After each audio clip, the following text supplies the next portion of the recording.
On today's episode of Chatting Tracks. I never really felt destructively jealous, but I was pretty envious of it, admittedly, because after all, when we started out, that was the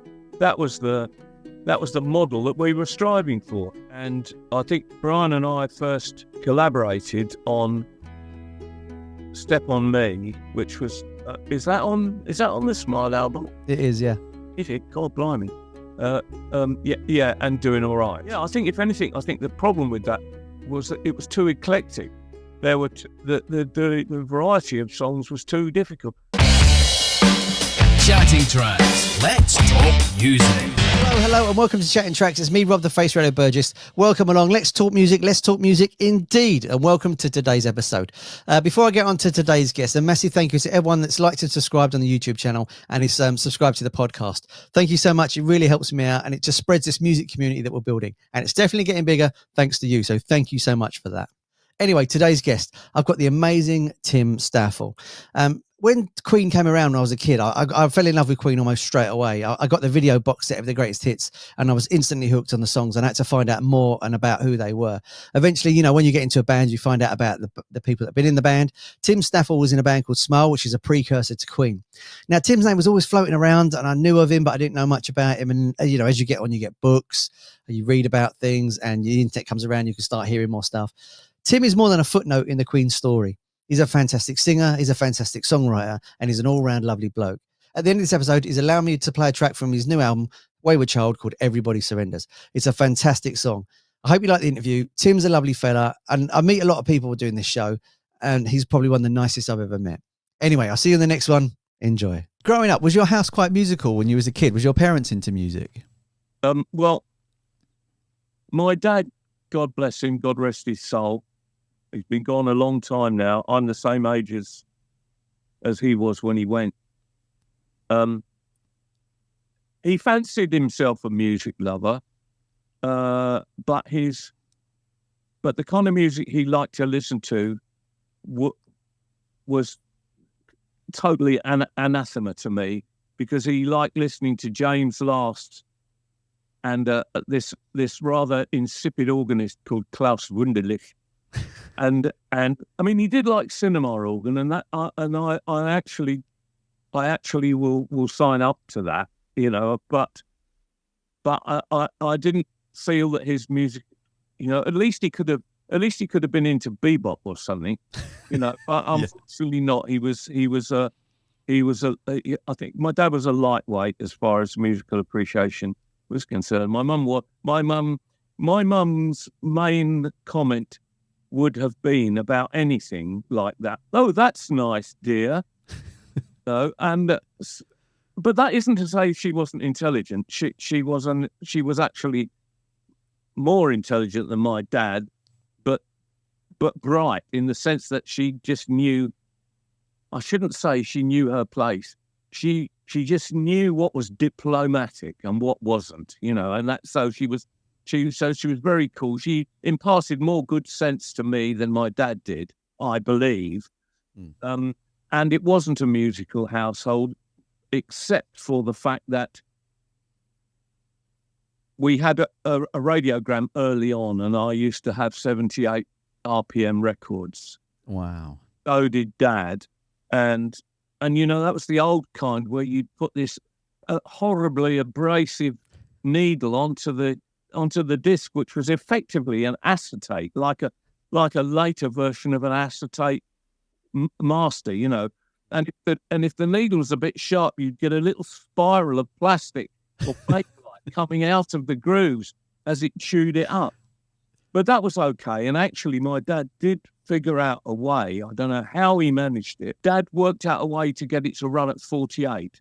So we played singles on it. But instead of playing them with a nice high fidelity needle, we played them with that horrible thing, and it ruined the records, but at least we could listen to them. But yeah, go on. Sorry, so you could only listen to them once, but yeah, pretty much. But the 78s didn't suffer because it was there. That was pretty much what they did. I mean, the first couple of records I bought a 78 of Johnny Duncan and the Bluegrass Boys singing Last Train to San Fernando, and I also had I've never been able to find it.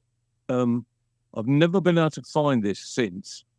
In fact, there were three 78s that I remember mostly. The other one was Lonnie Donegan singing the Ballad of Gunga Din. And I've never been able to find that. The only thing I can think of is that maybe I'm making a mistake with my memory and it wasn't Lonnie Donegan.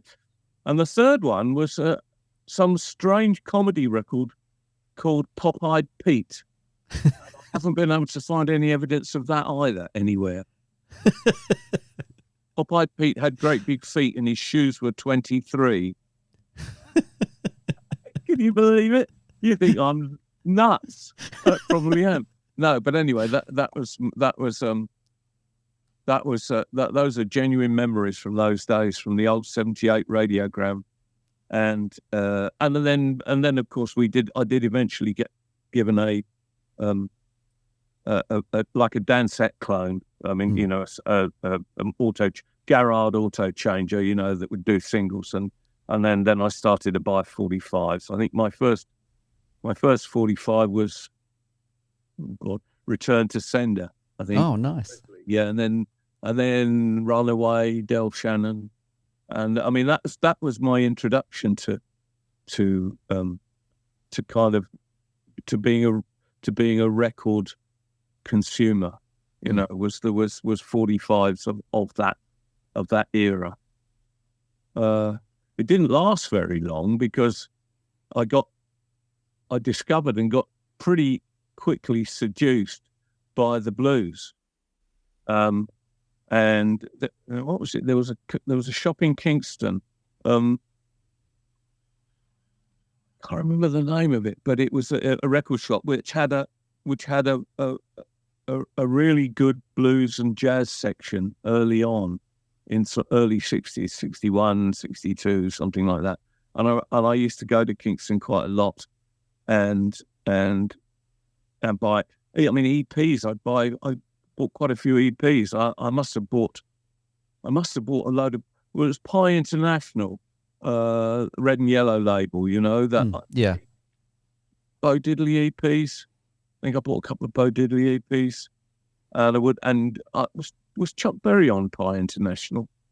I don't think he was. No, I don't think he was either. I can't remember. But anyway, it was Chuck Berry and the early kind of crossover blues artists that I first got into, and then started to dive a bit deeper into the more ethnic stuff,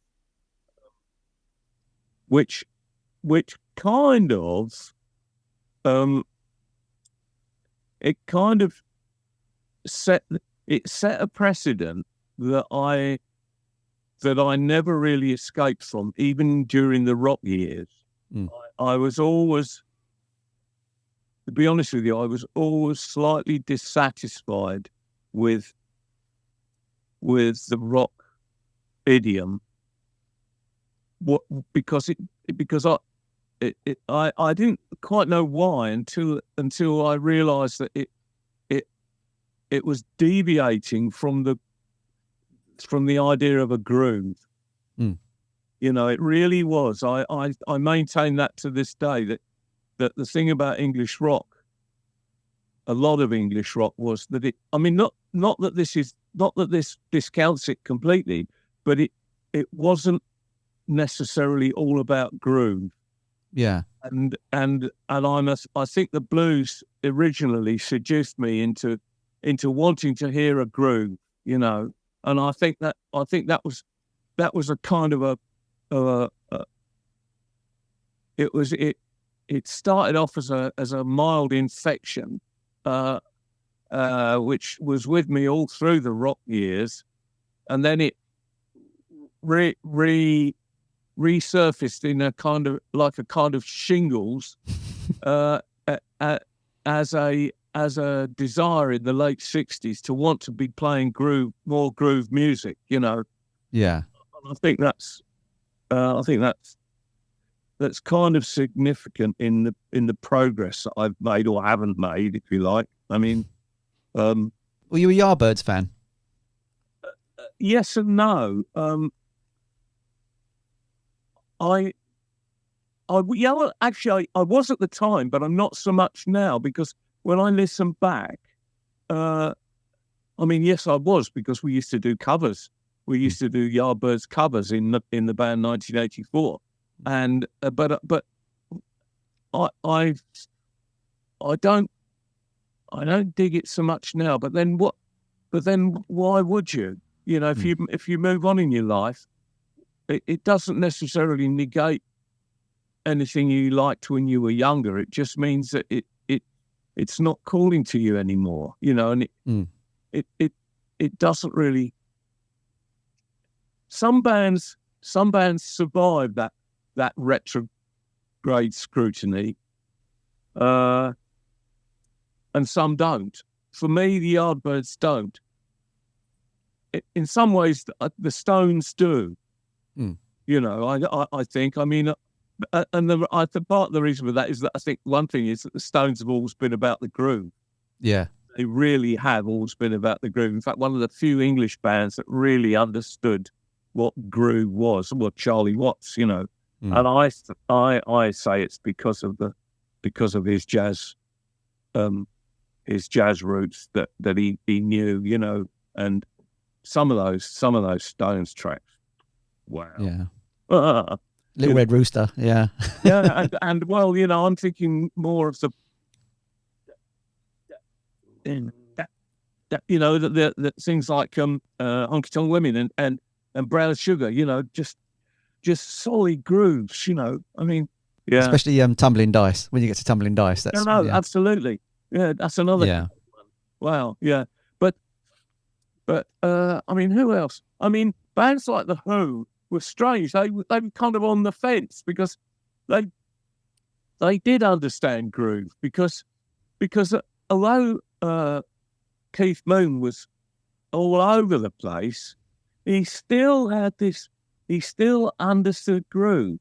And I mean, a lot of stuff. I mean, Tommy didn't bother itself with being that attached to the idea of groove as the fundamental underpinning of the tune. But things like Generation and Who Are You and all of those, I mean, yeah, you know. I always think when you refer to the Blues and the Who, it's the Blues with the jet engine under it. Yes, good, a good analogy. Yeah, definitely. Yeah, because you go, this is quite nice, bluesy, and then Moon comes in and it's all over. Yes. Oh, yeah. I mean, they probably got more groovy as the years have gone by since Mooney was replaced, because later drummers, who have they got now? Zach Starkey, isn't it? Yeah. Later drummers, I think, were probably more conditioned by the idea, because the idea of groove. This is me. I mean, other people could listen to this afterwards and say that is an utter load of cods, mate.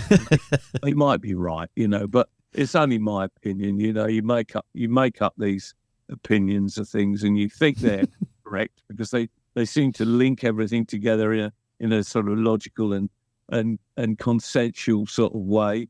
But I mean,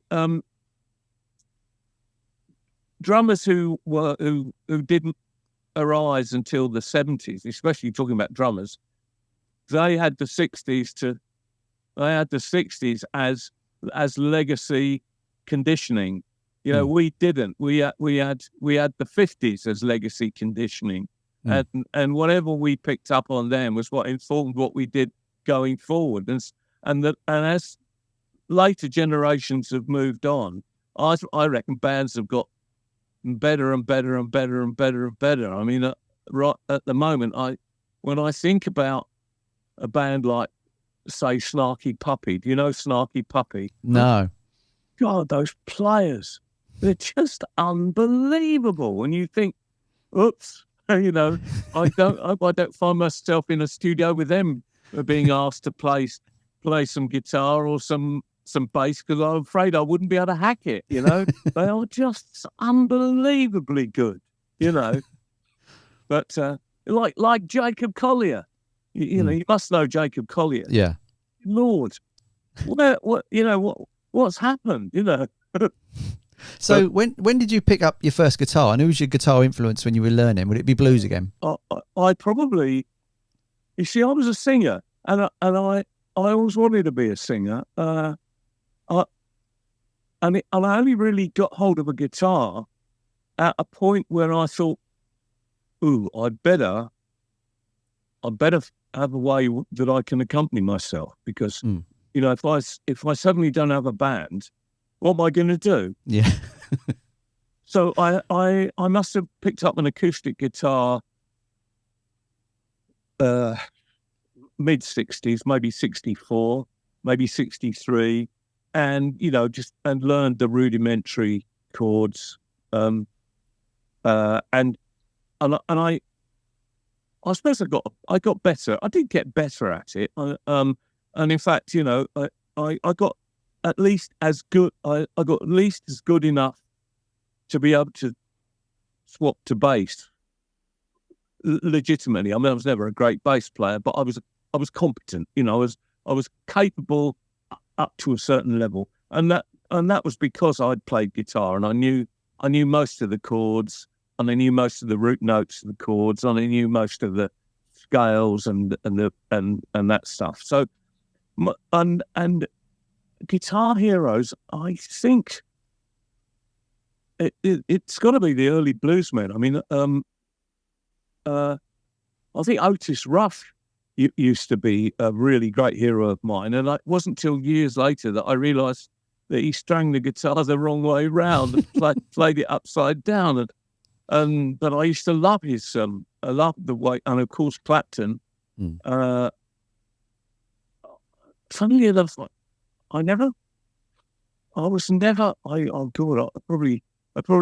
this is probably committing professional suicide to say this. I was never a massive fan of Jeff Beck, not right even up to the end. Clearly an amazing guitar player, clearly a great guitar player. He just didn't speak to me, you know. That's all I can say about that.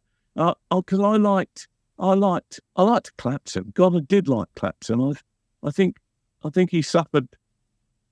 I think he suffered because of his drug habit. Because, you know, the Beano album, his guitar playing on the Beano album, to me remains probably the best he's ever done. And he was still good in Cream. After his rehab, after Ocean Boulevard 451, I thought showed a marked deterioration in inventiveness. And to a certain extent, I think he's clawed himself back a bit. He's a bit better now, and well, he's a lot better now. But he was you know, I loved his playing, and actually Brian as well. You know, Brian was a huge influence. I mean, not that I play in that style, or not that I played according to that style, but you know, well, Brian is in the genre of one. Nobody like Brian. You know, nobody with no rock player with such sensitive melodic take on stuff. I reckon.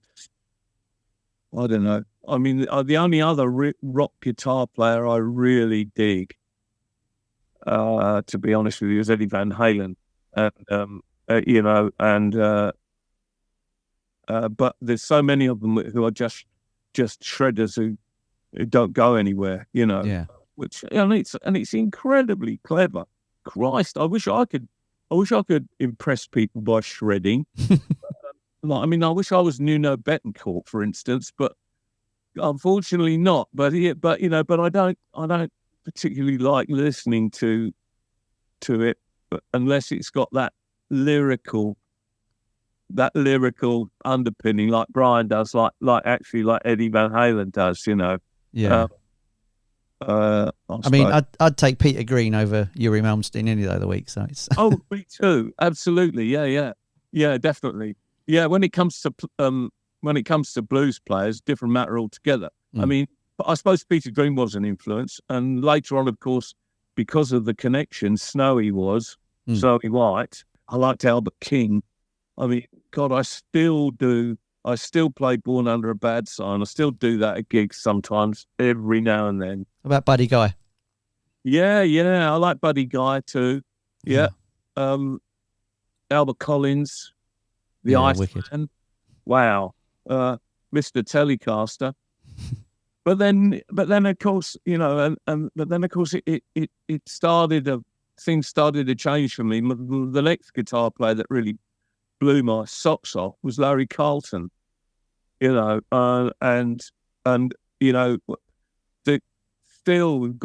got to still say that the solo from Kid Charlemagne is, arguably amongst the top 5 greatest guitar solos ever. So you were you've obviously got your guitar playing and you're singing underway when you was a kid. Is this where Brian comes in? Was you at school with Brian? Is that right? We were at Hampton down the road. Yeah, when it was a grammar school, because nowadays I think you have to fork out to go there, and that would have been out. So my mum and dad were just working class, and I mean, that would have been. I got a scholarship there, and that would have been out of their league. In fact, they were as proud as punch when I got to Hampton, and when I decided to become a musician, their dreams collapsed like a card house. Yeah. And bless them, but they turned out all right. I mean, they got to grips with it. I mean, post Second World War parents, the pre-boomer generation. I mean, they had such a tough time for 6 years that it took them a long time, I think, to settle down and be confident about what the prospects of life might be. I mean, they were post-Victorians effectively. They'd gone through a situation. They'd gone through a century where there'd been 2 major wars, where the sort of general peaceful progress of culture had been interrupted, and so they were still inherently Victorians, because they'd inherited their Victorian parents' sensibilities as regards what culture is, what society is, and they were just reiterating it, But they realised what the world is later on. I find a lot of I read a lot of autobiographies about musicians and like you say, your parents, and that generation was definitely worried about the next lot going forwards, especially when they say music or art. There was an instant fear between all those parents. Yeah. Sure there was. I mean, my dad didn't take me seriously as a musician at all. Wow. Mum did because she was that much more perceptive. If that's what you want to do, son, you've got to work hard at it. And whereas Dad said, "Oh, you can't play the guitar, you just strum it." But Dad, that is playing the guitar. It is. Anyway, what did transpire, I think, was that the early 60s being effectively a multifaceted cultural revolution. I mean, it affected everybody, and although they may not have enjoyed the prospect initially, because it flew in the face of their, as I say, of their post-Victorian sensibilities, they kind of came round. I mean, I think one of the interesting things was that I went to the States in the early 70s, right at the turn of the 70s. And what was peculiar to me was that I left a country whose lower and middle classes were contemptuous of its youth culture. And I ended up in the States. I ended up in Florida for 4 months in the midst of a society where the lower and middle classes were entirely encouraging of the culture of their youth. I mean, that I stayed with a family and the parents said, "Oh my God, you play guitar. Hey, would you want to rehearse in our living room?" And I, what? Whereas all I'd have to do would be to ting a triangle in my front room at home in Teddington, and my dad was like, "Shut up." It's amazing. I remember watching something about Brian, and he said it wasn't till he played Madison Square Garden, his dad went, "Oh, I get it now." Well, I think that must be. That's the one thing.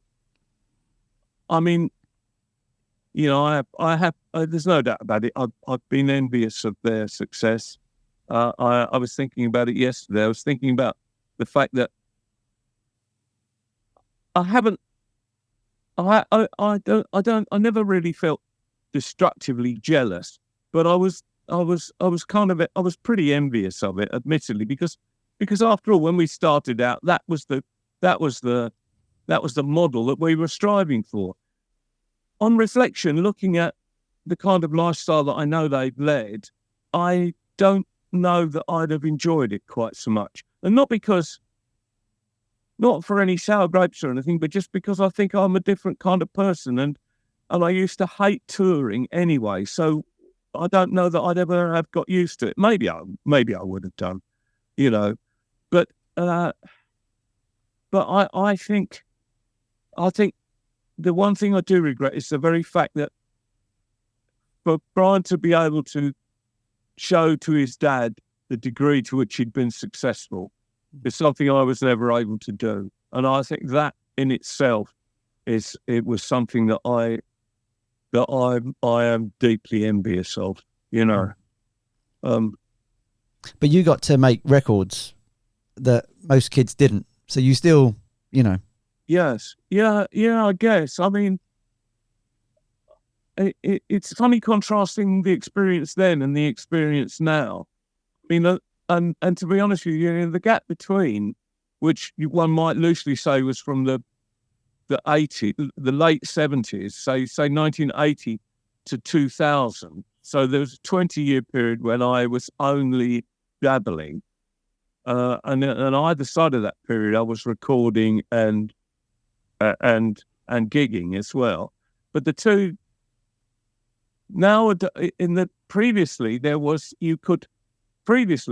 prior to 1980, you could harbour the aspiration of being able to make a lot of money. You could have that aspiration, and it wasn't outrageously pie in the sky. At least not for me, because I was kind of clearly, I was clearly a nearly made it, but I was close. I was close to having.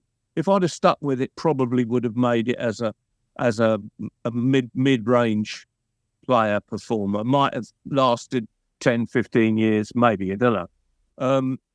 But after the millennium, all bets are off. There's no way you can make any money out of music these days. I mean, I look at talking about Young Guns, Silver Fox. Now there's a modern band, but you look at Spotify, and they've got 4 or 5 million streams on each of their tracks. It's phenomenal.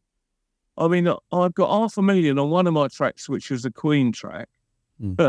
Surprise, surprise. And then the rest of my tracks have got 2,000 and 3,000 streams. So clearly, it's not, the legacy's not enough. You've got the thing about Young Guns, Silver Foxes. They put the legwork in. They tour. They make more albums than I do. They have got a record company. They've got a German record company. They have got financial backing, and they're off to a start. I mean, I wish to God I could get some, that kind of number of streams and that kind of profile for the music itself. Because if there's one thing that I have self-belief in, it's my songs. I do actually believe quite strongly in the quality of my songwriting. Yeah. I mean, I was reading the other day, Pete Frampton, I think it was Baby I Love the Way, had 55 million streams, but he only made 1,700 quid out of it. I'm not surprised. 1984, your first band with Brian. Well, it was the first one that did gigs. Yeah, I mean, we dabbled with little outfits, here and there. I don't think we might have done a party in one of the earlier outfits, but they were so embryonic as to not even ever have had names. Actually, no, that's not true. I think there was one little group we had called the Railroaders. And I just seem to remember that was also a couple of Hampton boys, plus maybe a couple of lads from Witten, and we might have done some simple blues, and we might have done a party, but that's a vague recollection and may not have any substance whatsoever. 1984, we used to gig quite regularly at the Vesta Rowing Club in Putney. No, not the Vesta Rowing Club, the Thames Rowing Club on the embankment at Putney. We used to do that every few weeks on a Saturday night, get paid a tenner for it. I think that probably £2 each. I mean, wow. Well, £2 was £2. I mean, when I left college in '69, the first job I had, which was in a drawing office, doing a mail order catalogue, I was only getting £11 a week.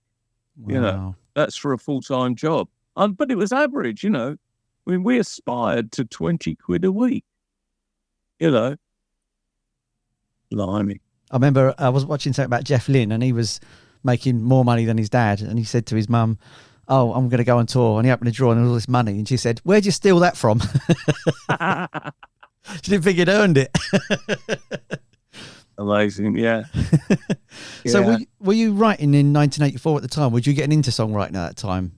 Well, the thing is that just to slightly refer back to the legacy of the blues, one of the legacies of the blues for young bands in the early 60s was that the 12-bar blues, which is absolutely a common format, which is so easy to play, you could do it in your sleep, was often the kind of bulk of people's repertoire in their set list, was just a load of 12 bars. And there are so many 12 bars around. I mean, even Billie Jean is a 12 bar, unless I'm very much mistaken. And it's lasted to this day.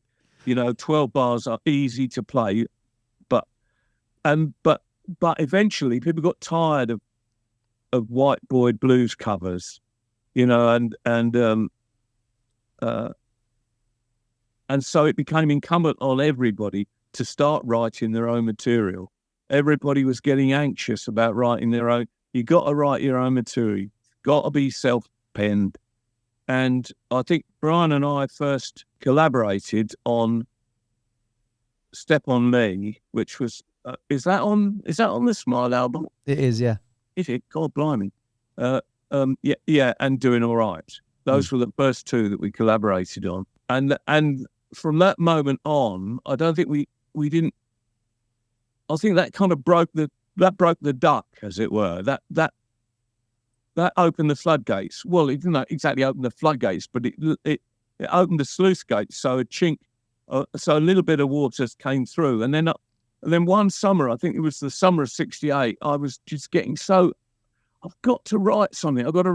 So I ended up writing Earth, and that was it. Once I'd written Earth, I never stopped.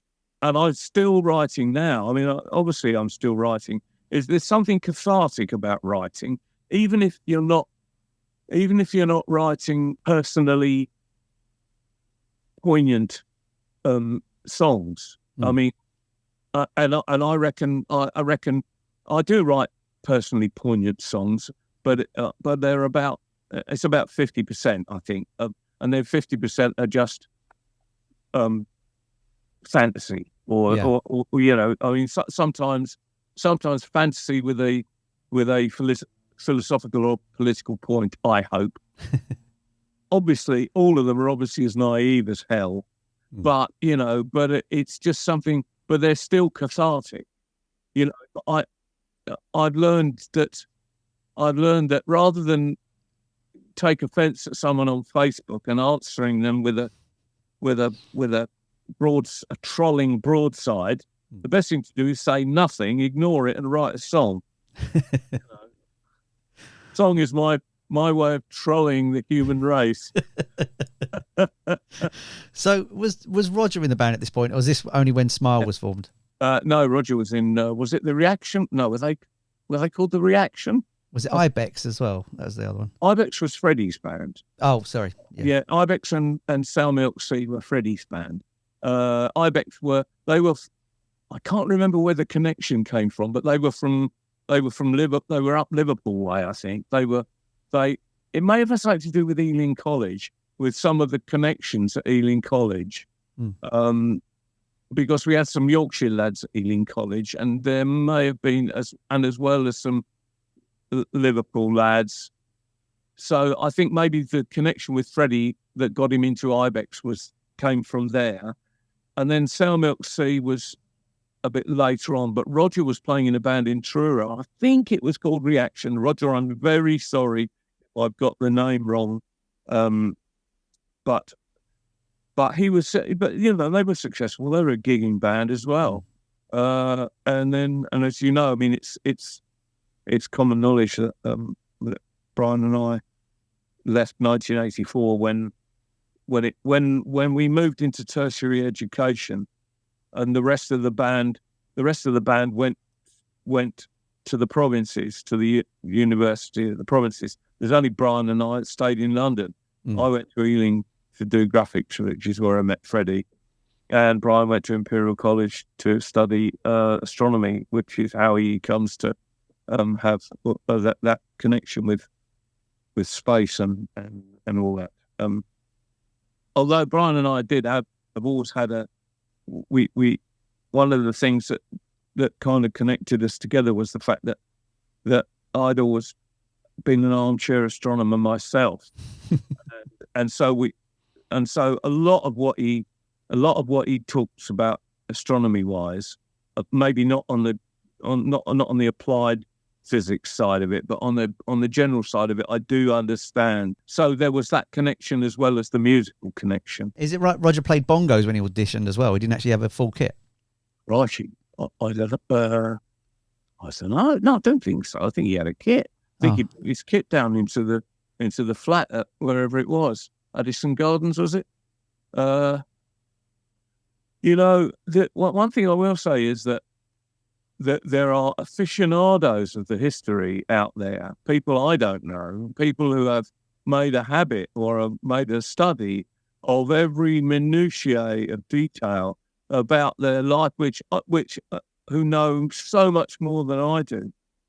But actually people do say to me, "Oh yes, and I look blankly and say, "Oh really?"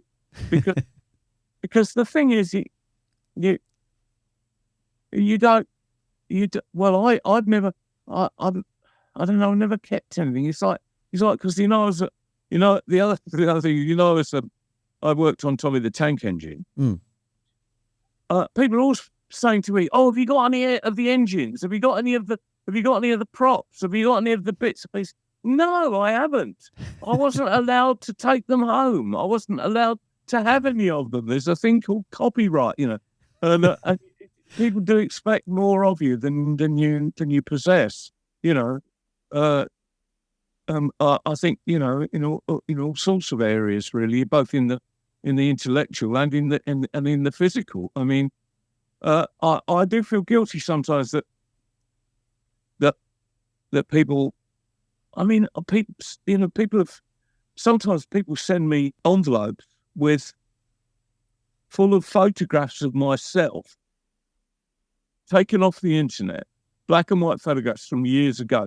The classic ones that you've seen outside the Albert Hall with the smile, and they asked me to sign dozens of them and send them back in a stamped address envelope. Well, I see no reason why I shouldn't do that. I mean, it's no big deal, really. It's no problem for me. But I don't understand where the motivation comes from. I can understand it when it comes to grabbing Brian at the end of a gig with an album and saying, "Will you sign my album?" But every successful rock band in the world has got a bloke who left just before they became famous. So how is it that you send, wads of pictures of them to themselves and ask for their signature?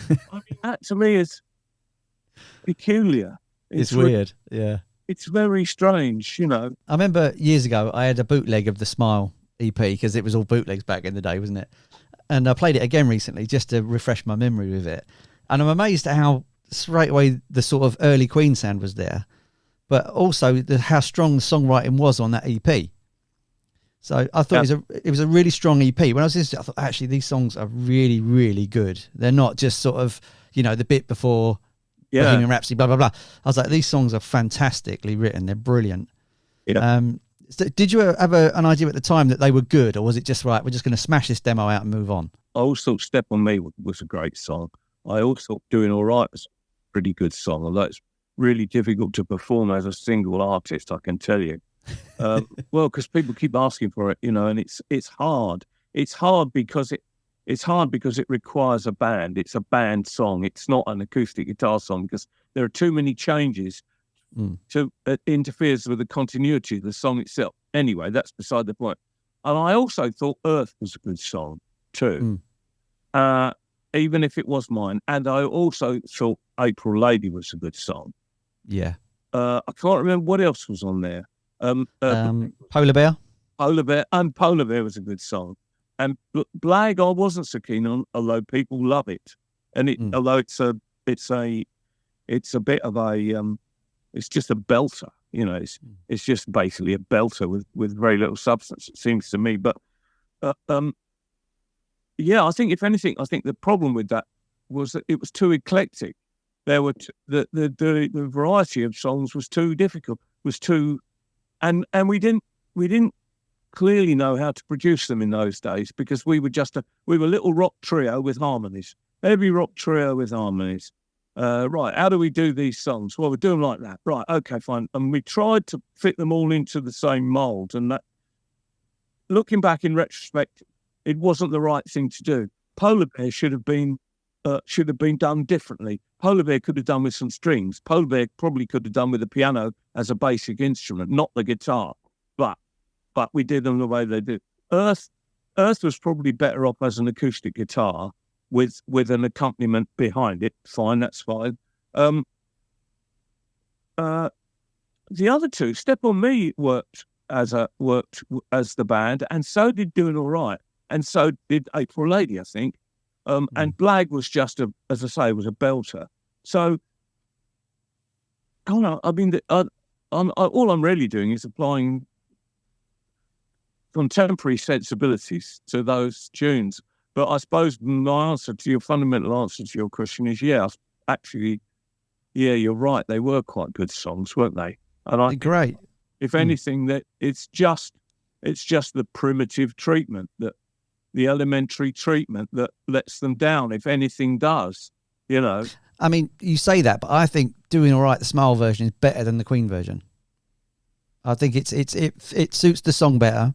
I think on Queen 1 they attack it too hard, and I think the way Smile did it was a lovely flow of a song. Where I think the other way it was too disjarring for me. That's just me. Well, that's exactly my.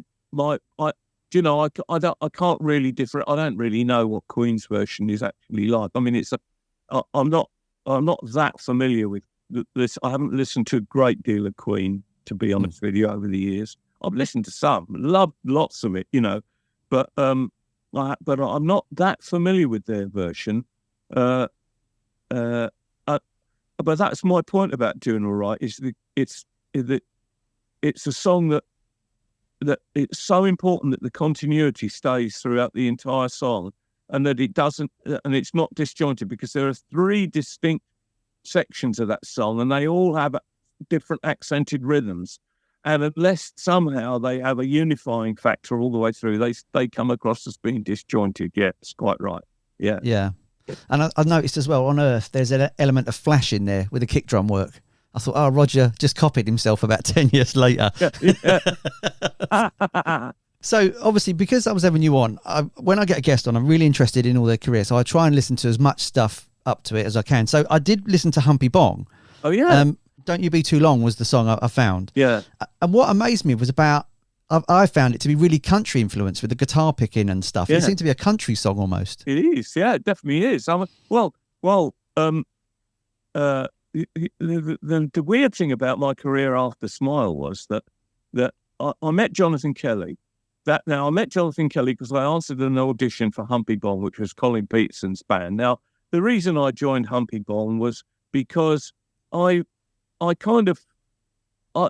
I was responding to the fact that Peterson had been the Bee Gees drummer. And, you tend to go where you think there might be a bit of clout. I mean, this might be a good career move for me. Because I'd had other things. I'd auditioned for musicals. I'd got several jobs with different bands. And I'd got every single audition I went for, including musicals, But when the Humpy Bong one came along, I just thought that it might be more of an astute career move for me. Well, it shows how wrong that was. But I did meet Jonathan Kelly, and Kelly, John Leddingham, I wasn't prepared for the fact that you meet people in your life whose influence is absolutely seminal in the sense that they open your intellect up. And Kelly opened my intellect up to things that it had been shut down from for years, because he basically a gentle, super intelligent Irishman, of which I know the whole of Ireland is full of intelligence, and I know that for a fact, whose understanding of politics, of literature, of philosophy was far beyond my own.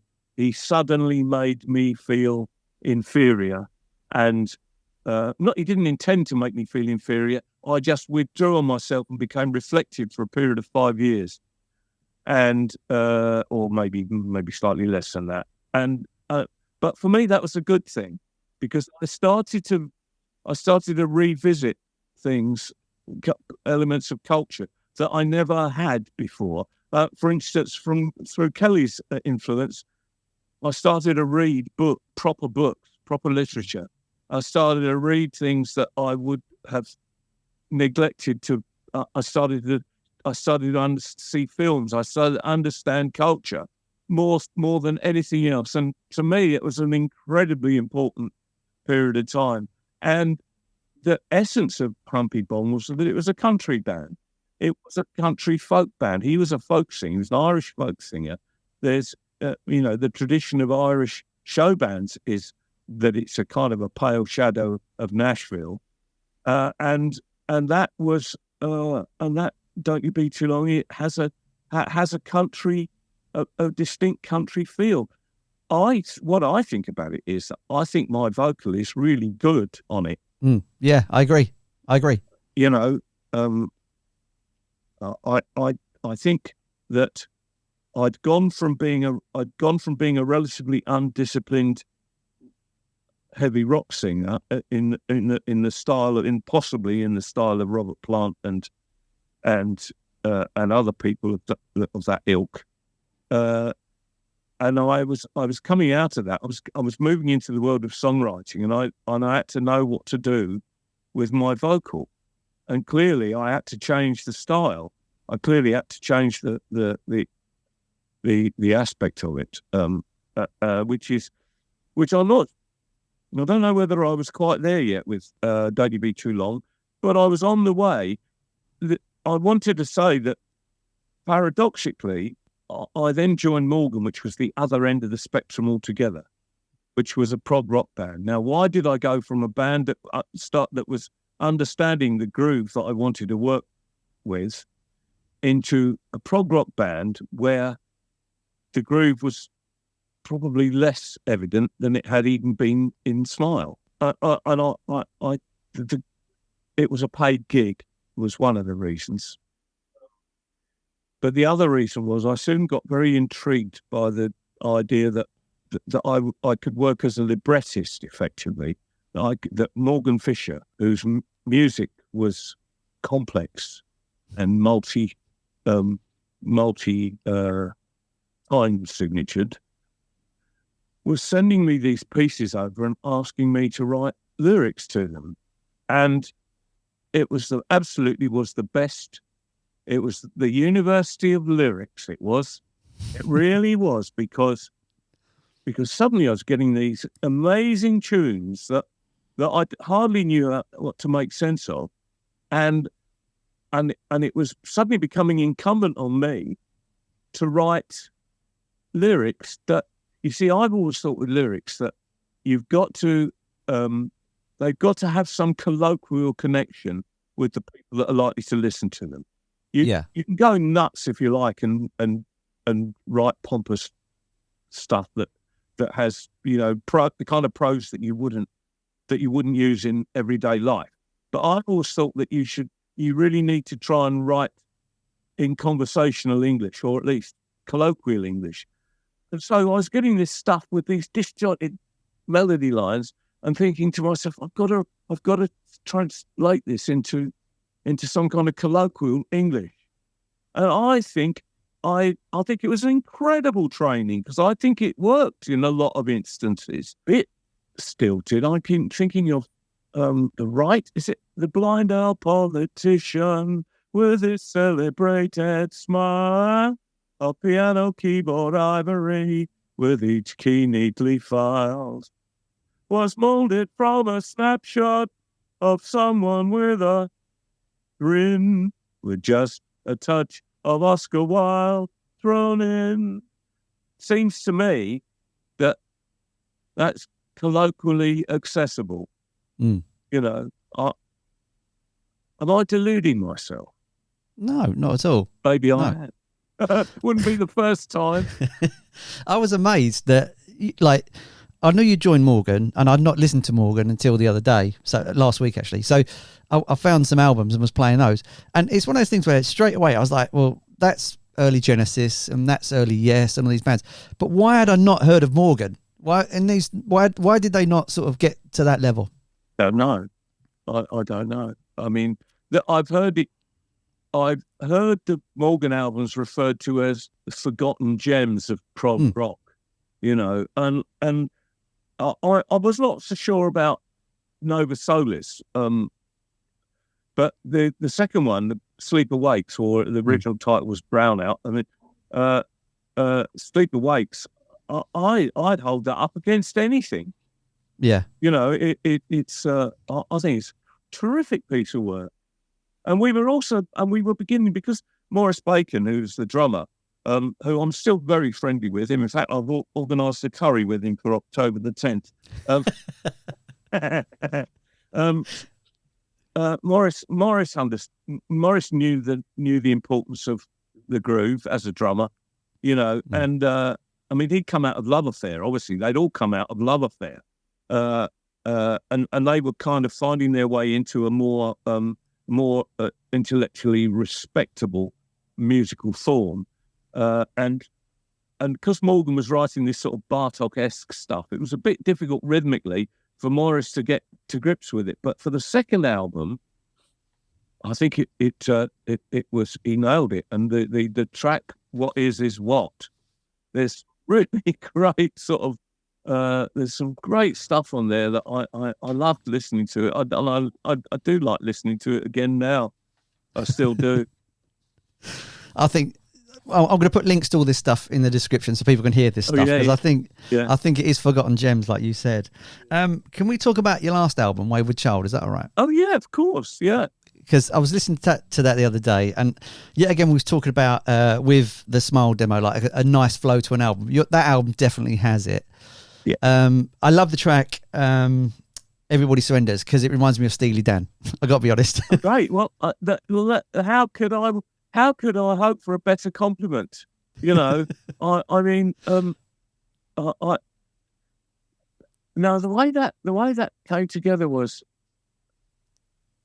that it started off with the riff. It was a da da da da da da, and it all came out of that, that because it's rather an odd rhythm, and but for you to like to associate it with Steely Dan is I'm puffed up with pride, frankly. I mean, the Dan are, to me, the Dan are the last word in rock. I can't. If I'd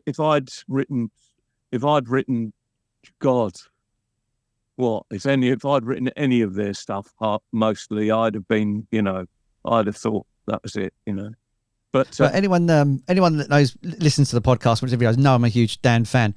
But there was definitely elements in that song where the changes were Dan-esque. I'm not saying obviously you didn't steal it, but they're Dan-esque, and I was like, wow, this. Yeah. There is a tribute band called Stealing Dan, which is great, isn't it? It's so great. No, I mean, I've never any plagiarism or borrowing has been entirely subconscious in anything I've ever done, because I've never ever sat down and consciously tried to learn something from somebody. I've always just plucked it out the air. I'm not the greatest guitar player in the world, but I think I'm quite an interesting guitar player, because I just don't think I'm like anybody else. Sometimes that's a failing, I think, but a lot of the time it's fairly bulletproof. I'll have a link to the album in the description as well. Yeah. So what's next for you? Is it going to be a new album? Is it going to be touring? Well, you probably know I'm working with. I have also worked with Paul Stewart, who back in the day was also a student at Hampton, and he was the lead singer with the others, who were the band that we aspired to be, that 1984 aspired to be. And it's been great fun working with him, because he was always a great singer as well, and he writes too. And so we've done one album, which is on Spotify, which is the How High album. And I think the next thing is, I've got a bunch of songs ready. I think the next thing is another Staffell and Stewart album. I think it's time to do that. And because we do field a little band, we have a small band that we play around. The gigs are only are humble gigs, but it's a lot of fun, and I think that's what we're going to do. I think it's another album there, but then beyond that, I don't know. Mainly because it's not that I think I will do another album called Providing I Survive. Because, how much longer have I got? I'm 70, 75, I mean... A long time.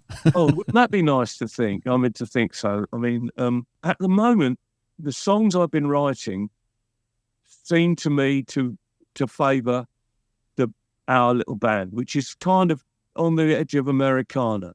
I don't like the word Americana, because it means that people from Hounslow think they are from the Bayou. And I don't buy that, but it's definitely still has it's when we go out, I tend to put on the posters, I tend to say a flavour of the blues, because I don't want to it's cultural appropriation. There's a lot of bands around who just do dead straight copies of old blues, and white middle class guys, which I have trouble with. I've got to say, I have a bit of trouble with that. But still, there's no denying. We are doing tracks. Our live show we do things like Bring It On Home. Sam Cooke's Bring It On Home. We do a kind of a Santana version of Spoonful. These are on the How High album. And we do a lot of our own stuff as well. But it does have leanings towards Americana. But honestly, we're not appropriating your culture, people. I promise. If people want to find out about you and the band, where's the best place to go for that? Well, go to my Facebook page or my Instagram, or else I turn up on TikTok every now and then. Every week, I think I turn out talking about, I don't know, songs, words, guitars, anything and everything, really. It's been an absolute pleasure chatting today. Thanks so much for your time. Oh, it's been really great. Thank you very much.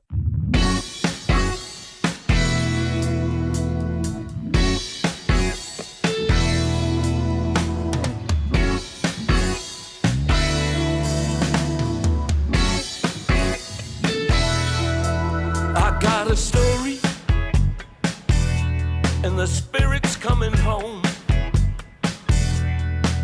And it's more than 1,000 miles from where the seed was sown. It's like a diamond, or rubies and more. And it's been lying in the cold dark silence of the ocean floor. There comes a time for everything. You face it down or look away. But everybody surrenders, no matter what they say.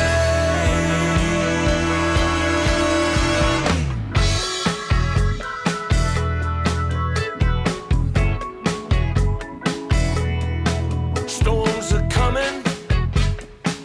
It's got a heart and a soul. And it's been feeding off the filthy lies that the prophets told. And here's the princess, she knocking on my door.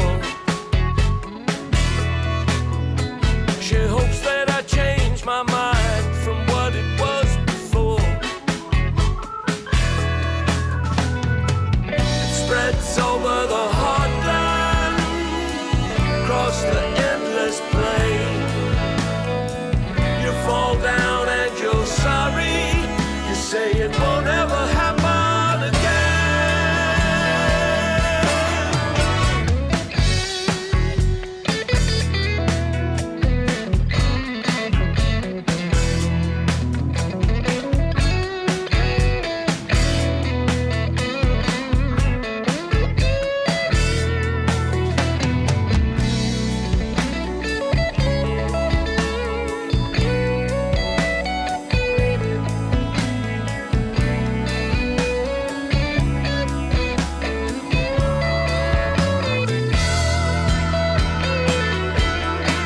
Now there's a heartbeat and there's a pulsing vein,